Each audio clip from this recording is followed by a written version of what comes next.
Hi everyone, it's Chaplain April. I'm doing another book haul today. You might think this is getting out of hand, but there was a really great Memorial Day sale that I hit, so that's why I ended up with more books right now. And because I was saving money, I mean, hey, you can't go wrong with that, right? But before I start, I wanted to give a little update on the giving, whole episode incident. If you watched my video on Blessed to Give, then you know what I'm talking about. This whole thing I got involved with, and this lady that we've all banded together and helped. I saw her yesterday. She's doing great. She's been sending me pictures on Messenger of, her decorating her house and setting all these things up. And we even got her a microwave she didn't have. And then, so she's got her whole living room and everything set up now. So it's really cool, and she's really grateful. And I was able to give her a hug yesterday.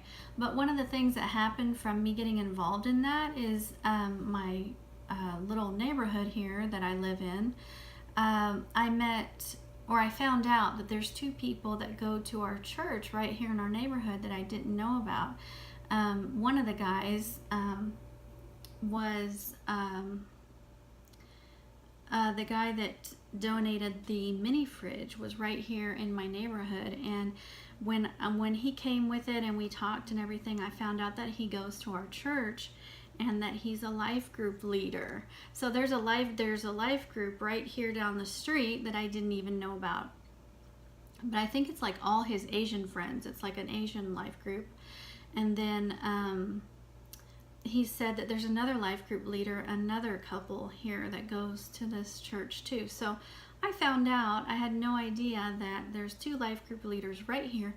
We're already in a life group. We're not looking to switch, but it's just neat knowing that these couples are right here. And now I've contact with this guy, and he's one of my neighbors. So it's just kind of a really cool thing. So I thought I would give you a little update on that.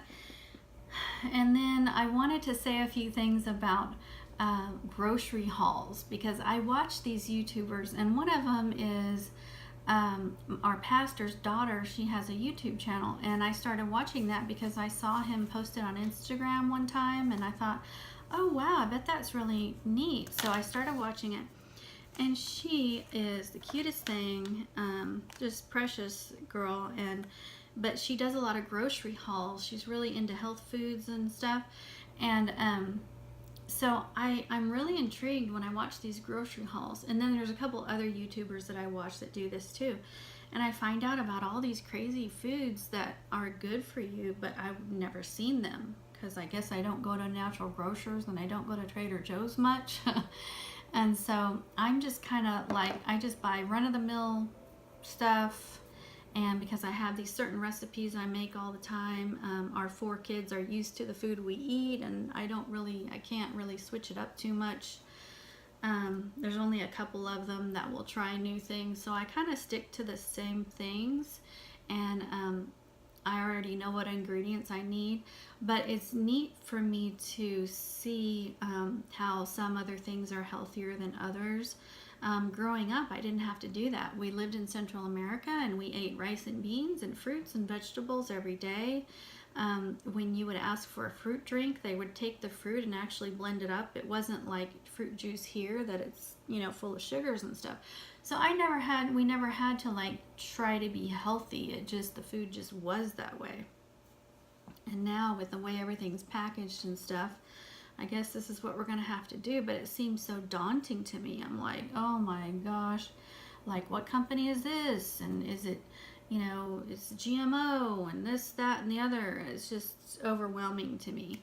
So after watching this for a long time and wondering what in the world am I going to do, I went to Natural Grocers one time, and I kind of left there totally frustrated, like I don't know, I don't even know where to start with this stuff. I can't, I want to be healthy. But anyway, so I have decided, I'm leaning towards eating kosher because, well, I'll explain that in another video, but eating kosher, you can buy some of the same foods that you already buy.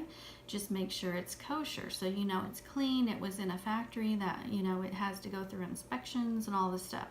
So to me, that's going to be my health thing. You know, I don't consider myself like a huge health nut. I like to be healthy, but I don't, it just seems, the way things are today is just so crazy. But I like watching it. You know, I watch this one YouTuber that she's always got these interesting teas and, you know, cacao and all this stuff. So I might take a little, you know, one or two things from that. And implement it, but I don't think I'm ever going to be on that huge bandwagon, so I'm going to start eating kosher, and that's about all I'm going to do. But so if I did a grocery haul, you guys would be so bored because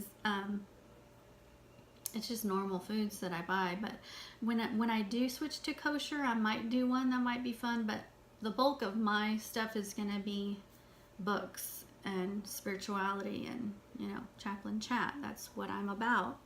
So I'm like, am I I'm not really a regular YouTuber or regular vlogger, because a real quote-unquote YouTuber vlogger is going to take you through their day, and they might do, you know, a day in the life of and stuff, and I'm not really doing that because I'm trying to do a Bible study. So I'm like, should I be on GodTube? You know, would I, you know, because people don't really get on YouTube to look for Bible studies and stuff a whole lot. So we'll see. But this is what I'm about. I may not be a regular normal vlogger. I might not be taking my camera with me everywhere and in the car and all these places, you know, and it's going to depend on what I do. If it, you know, is relevant to what I'm doing that day or something, maybe. But this is basically going to be me doing book hauls on Christian books and talking about spirituality and doing Bible studies. So I'm trying to just stick to who I am and not try to be everyone else. I can't be everyone else. I can just be me. So let's start with the book haul here. Okay, so I love women in ministry, women that can be examples for us. And, you know, most people well, at least growing up, I knew about Corrie ten Boom. If you've grown up in the church like I did, you would know about her, but she is a Holocaust survivor, Christian survivor, and this is her life story. It's called The Hiding Place. And anything about the Holocaust for me is so hard to watch. I almost can't. So this was a lot of this. I mean, I read this when I was younger. This is one of the books I read, and a lot of it is hard to read. It just, you just can't imagine the persecution that this race, the Jews, that they went through. It's just, it's unreal, unbelievable. I mean, you know, it's almost like this didn't really happen. This is from another planet. This can't be real. How in the world did this happen? You know. But when you read the Bible, you know, you will see how this could happen and why, because the Jews are God's chosen people. They're always going to be persecuted, and, you know, et cetera, et cetera. So this is a great book. You know, she and her sister both survived. So let's see, I'm just going to read a little bit. Corrie ten Boom stood naked with her older sister Betsy, watching a concentration camp matron beating a prisoner. "Oh, the poor woman," Corrie cried. "Yes, may God forgive her," Betsy replied. And once again, Corrie realized that it was for the souls of the brutal Nazi guards that her sister prayed. Both women had been sent to the camp for helping the Jews. Christ's spirit and words were their guide. It was his persecuted people they tried to save at the risk of their own lives. It was his strength that sustained them through times of profound horror. Here is a book aglow with the glory of God and the courage of a quiet Christian spinster whose life was transformed by it. A story of Christ's message and the courageous woman who listened and lived to pass it along with joy and triumph. So when she was cut out of the concentration camp, survived, She went around preaching for years and years. I mean, we all knew about Corrie ten Boom, and so her only crime was helping the Jews. And what was the Jews' crime? What did they do? Their crime was breathing, being alive, persecuted for just being who they are. And who they are is God's chosen people. That's why they were persecuted. So you guys, this stuff is real. We have a lot of wars in the world, and a lot of it has to do with Israel. And if we would all go back and look at the scriptures and how it all points to Israel, it all points to the Jews. A lot of this stuff going on in the news, and the fight over the land there. I stood on that land when I went to Israel, you can just feel it when you're there. But it all points back to that. And how curious and interesting is it that is what the Bible talks about? This is what the Bible is about, and it affects the whole world. So, think about that when you're wondering, is God real and all this stuff. Read the Bible and you'll see about the Israelites and how this all came about. And now this is creating conflicts and religions and wars throughout history over what the Bible is talking about, you guys. I mean, this is for real here. This really happened. These people were persecuted. They were gassed.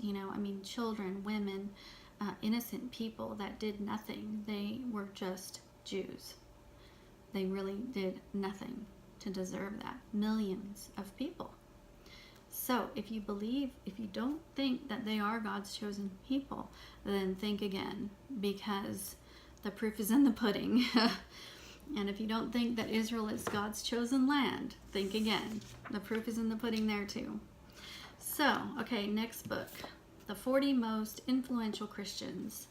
I love reading books like this because these were the most influential Christians, and it's so interesting to know about them. So on here we have Dietrich Bonhoeffer, who was a philosopher, I think. Martin Luther, I'll get back to him. Jonathan Edwards, what was his famous sermon? I remember from Bible school.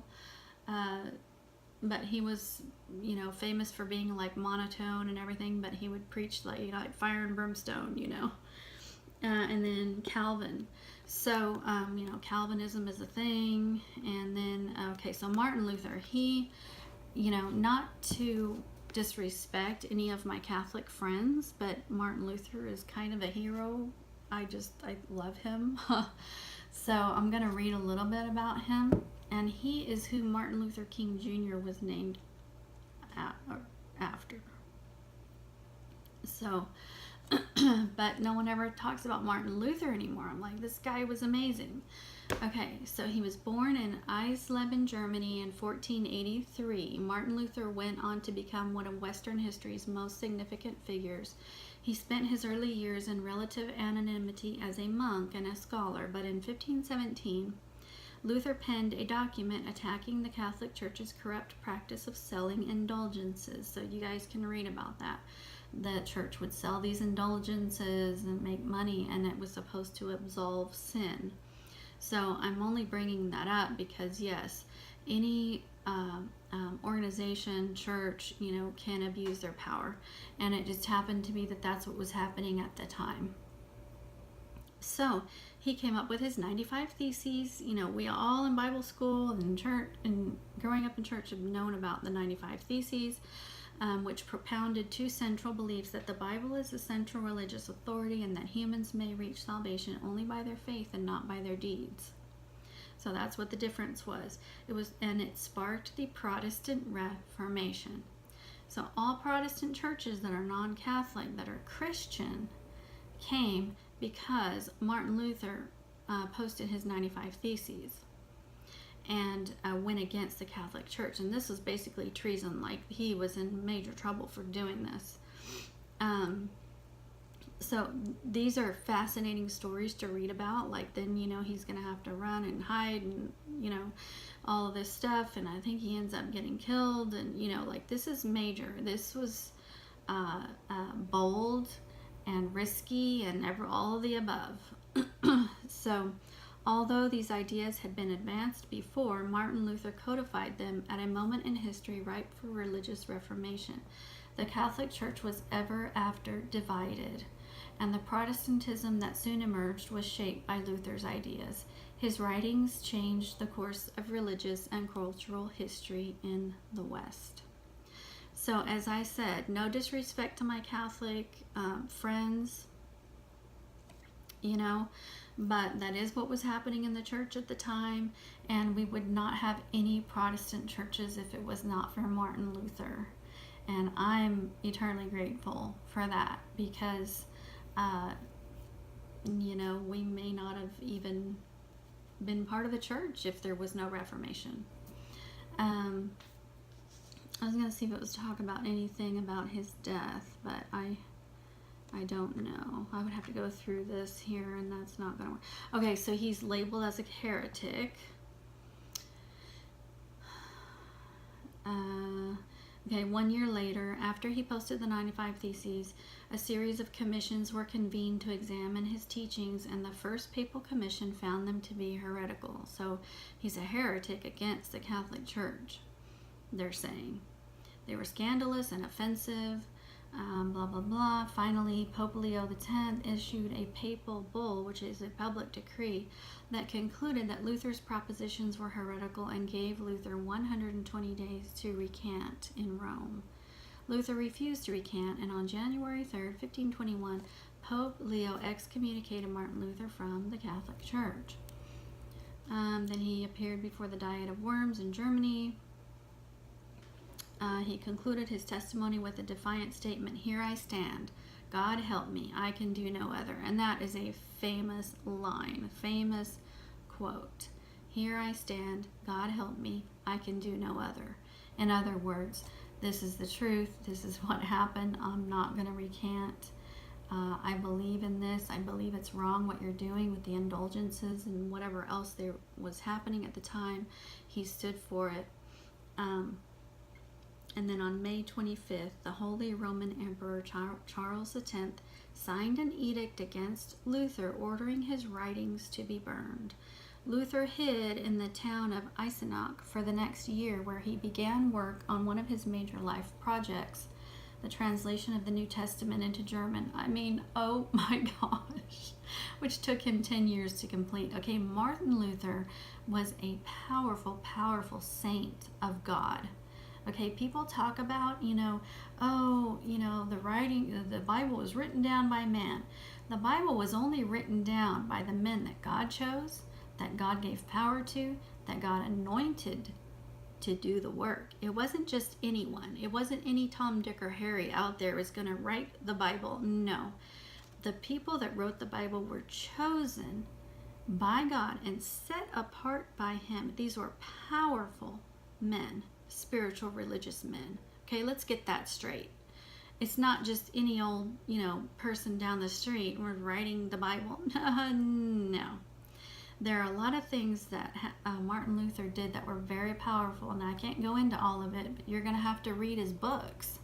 But maybe when I do a book review, we will go into all of it. But these are strong, powerful men of God that do these things. It's not just anyone.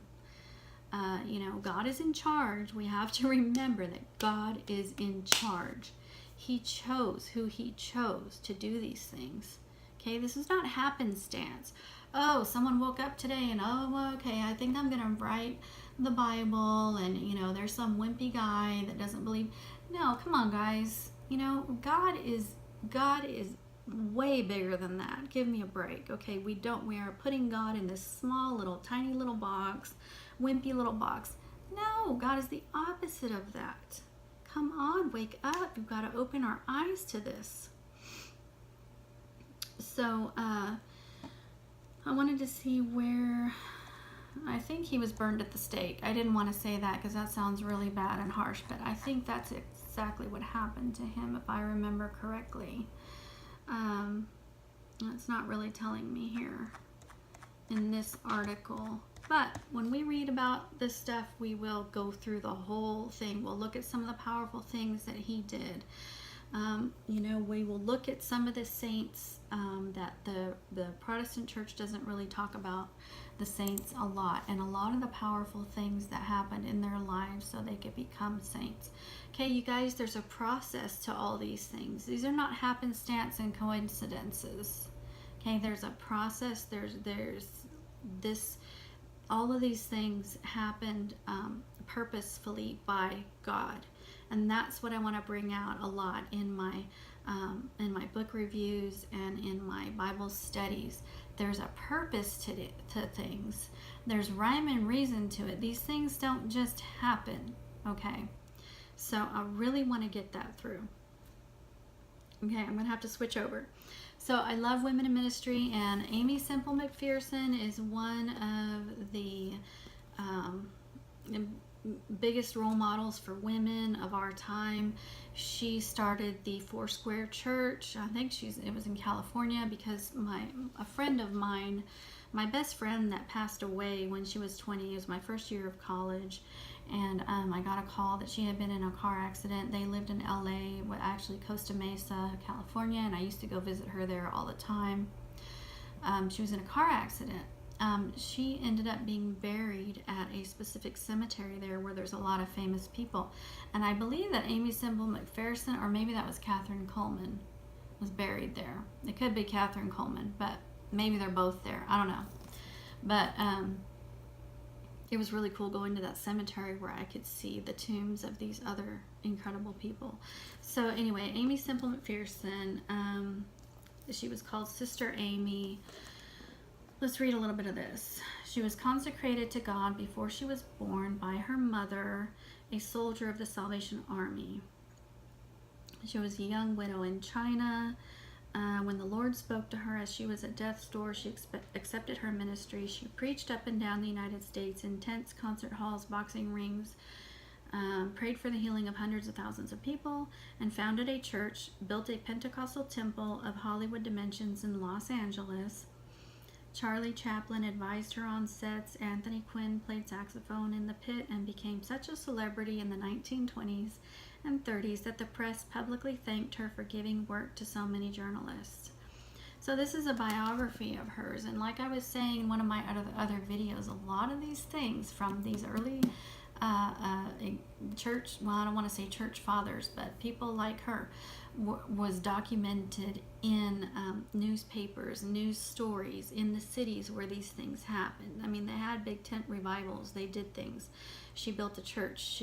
There was this thing where she was kidnapped. I don't really know that whole story, but that's why I've got to read the book. But these things were documented. So, and a lot of miracles and things that were unexplained, documented, and you can find it. You can go look up the newspaper articles. They're there. If that doesn't intrigue you, I mean, it does me, really. So this is a powerhouse biography. It fills a significant gap in the history of revivalism, America's most distinctive religious form. She was an evangelist, a faith healer, and a star. So she was very prominent. Everyone knew who she was in the 1920s and 30s. And I think there was even a Broadway play about her, because Kathy Lee Gifford, who's a known Christian, I think she really admired Amy Semple McPherson, and she wanted this play to go on Broadway. I don't know how long it went for, probably not very long, because people are not interested in religion, but I don't know how they couldn't be with these stories. But I wish I could have seen that play.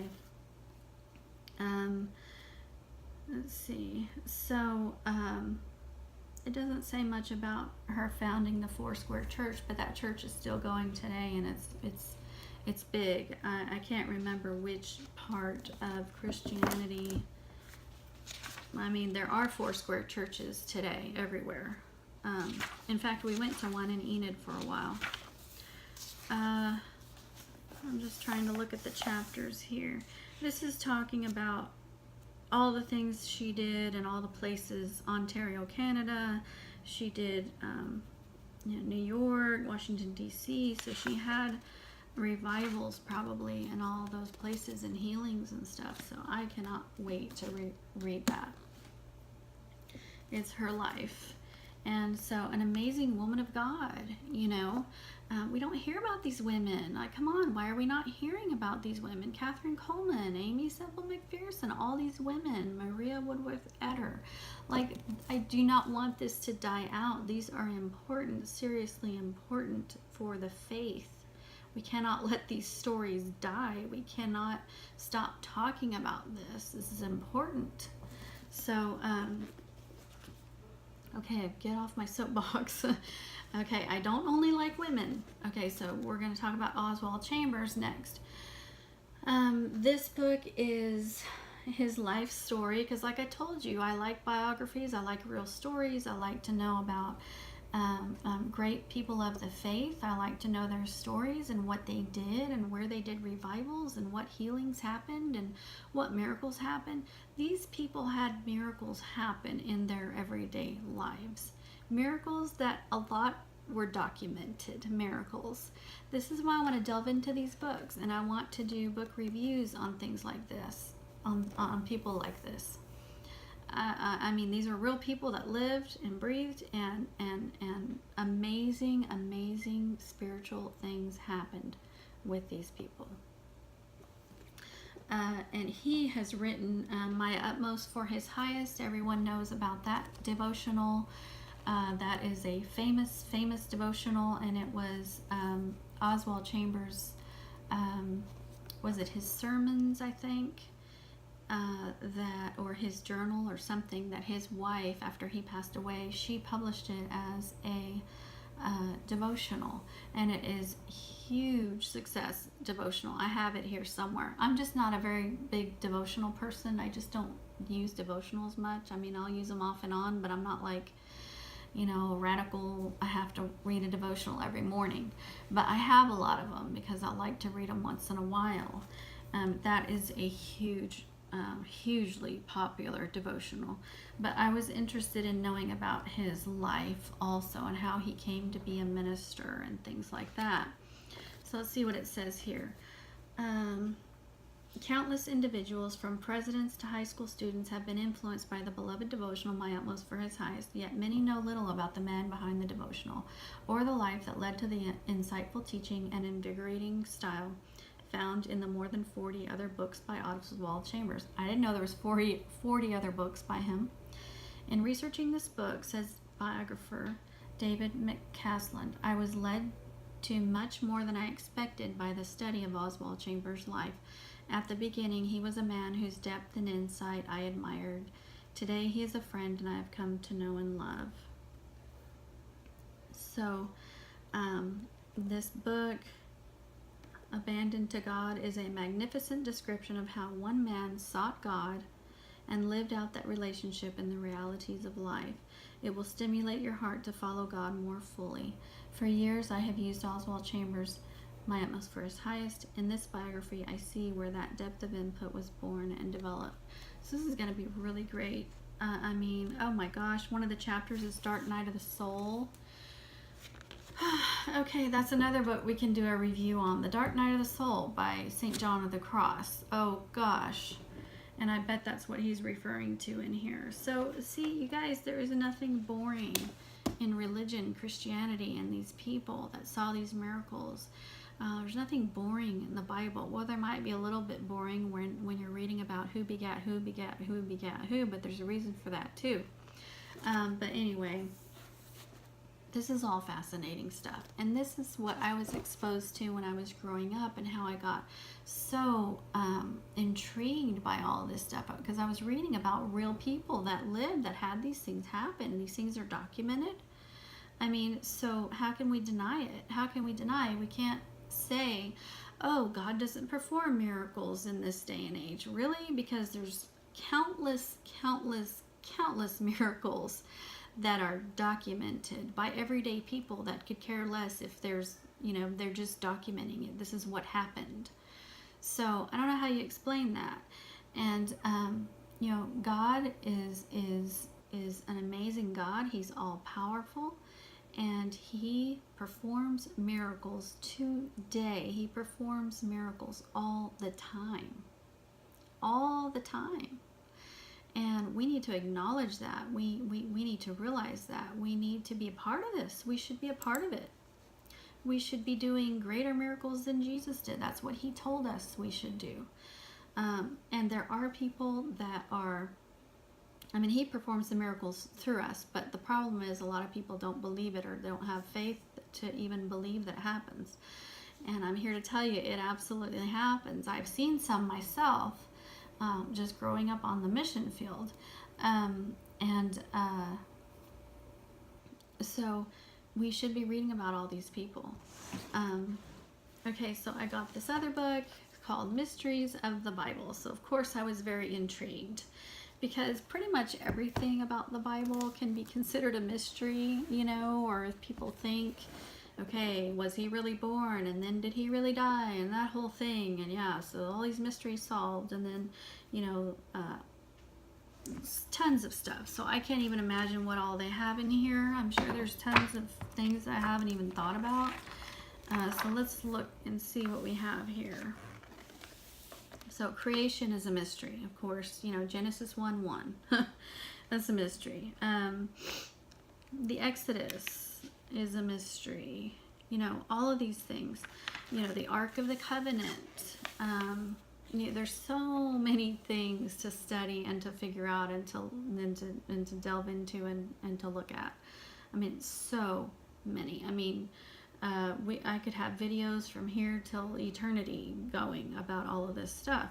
And it's just very, very fascinating to me, all of this. So I want to know about all the mysteries, and I want to know, you know, what evidence is out there to verify the scriptures and to verify that and document that these things happen. Because like even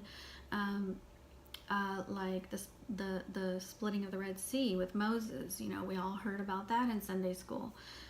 You know, there's people that come along and say that that wasn't really the Red Sea, it was the Sea of Reeds, and which is a little tiny little thing that's like a little puddle, so it wouldn't take much to do that. So are we trying to dumb God down? Are we trying to strip God of his power and act like, you know, that couldn't have happened? God is not that powerful. Yeah, he is that powerful. He's more powerful than that. And I, for one, do not want to take any of God's power away. I don't want to look at these stories and dumb them down and make them, you know, water them down like, well, it was just this, or well, and there's some kind of an explanation here, and yeah, you can do that. But now you're taking a miracle that God performed and you're dwindling it down to nothing. Why? So that people won't believe? I mean, why do we want to do that? I mean, God is omniscient, all-powerful. I mean, he's everything. And if he wants to split the Red Sea, then he can split the Red Sea. And it doesn't matter what you or anyone else thinks. He can do it. He did do it. And so I love to look at this type of stuff and see, you know, what mystery we're talking about, what, you know, what are all the facts, what goes into all of this stuff. I love it. I mean, I love it. And so like I was talking about in one of my other videos, how I've been to some of these places and I've seen like the words on the page of the Bible just leap out at you whenever you're in Greece and you see the place where Paul preached. You see Corinth. And so you're like, oh, so Paul wrote a letter to the Corinthians from Corinth. Like everything just makes sense.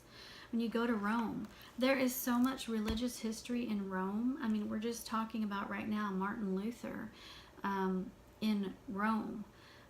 There is so much, there's churches everywhere, and they'll have tombs of some of the saints. I mean, it's absolutely mind-boggling. And so history and the Bible and science, and it all kind of goes together, and people want to separate it all, but you just can't. You can't take religion out of hardly anything. You can't take politics out. You can't take science out.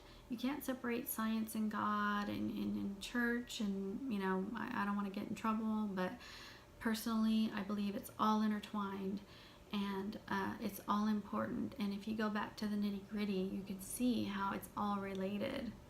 I mean, it's obvious.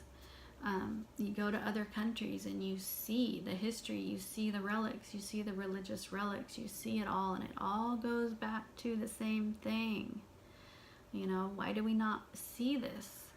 It all goes back to the same thing, which is the Bible and Jesus. So I'm going to have to leave it there before I start off on another tangent. I don't know what tangent I could get on now, but I mean, I love to see the places where things really happened, and I wish I had documented more of the stuff that we saw in Rome. I remember seeing there was so much. I couldn't even take it all in. Every day there was 4 or 5 or 6, you know, amazing things. And like we went to the catacombs, and, you know, it's just on and on and on. So it was kind of hard to remember it all. You know, in Greece, we went to a monastery called Meteoros that is up on these huge rocks. I don't know if they're one of the wonders of the world, or they used to be or something, but they're so tall. I mean, I have no idea how tall they are, but you go up there, and the monastery is built on top of this rock, and there were living monks that were still preaching monks in there. And then you go and you see all this iconography in the sanctuary. I mean, it's like, how can you take all this stuff and separate it from the country and from the history and from everything? You can't. You just can't. It's all there. So I can't wait to do some of these book reviews and really read it through. I don't know who I'm going to talk about it with, because nobody's commenting on anything, but maybe somebody will.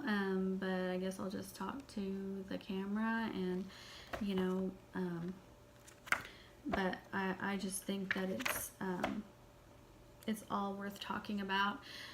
There's a Bible museum now in Washington, D.C., and it is was started by the Greens, who are native Oklahomans. We all know them here in Oklahoma.